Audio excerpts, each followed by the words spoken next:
તો એ ખૂબ જ મોટી ગર્વની બાબત કહેવાય. હોટલીવાળાએ બધાને પાડી દીધા.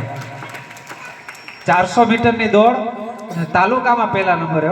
કોઈ નાની મોટી વાત નથી, કોઈ નાની મોટી વાત નથી. તમે જોજો બાબરકોટના વિદ્યાર્થી વઢેરાના ને રોહિસાના શિયાળબેટના ને અને એને પાડીને આગળ નીકળો આવાજ આપણો, તો એ ગર્વની બાબત કહેવાય.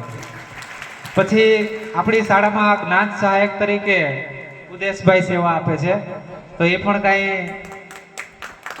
કપ નથી હો. આખા ગુજરાતમાં 7મા નંબરે પાસ થયા છે અને ટૂંક સમયમાં અમારાથી પણ ઊંચા સાહેબ બનશે. તો એ પણ એક ગર્વની બાબત છે. મને ખુશી થાય, મારા કરતાં કોઈ આગળ નીકળે ને તો મને ખુશી થાય, અંદરથી આમ આત્મા ખુશ થાય.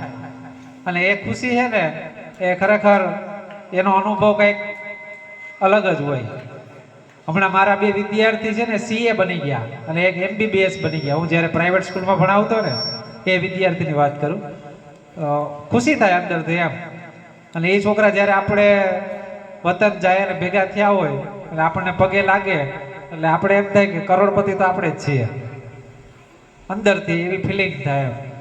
તો એ સારી બાબત કહેવાય. તો ઉદેશભાઈ પણ હજી આગળ વધે એના ક્ષેત્રમાં, શિક્ષણના ક્ષેત્રમાં. તો એ આપણે એવી શુભેચ્છા આપીએ.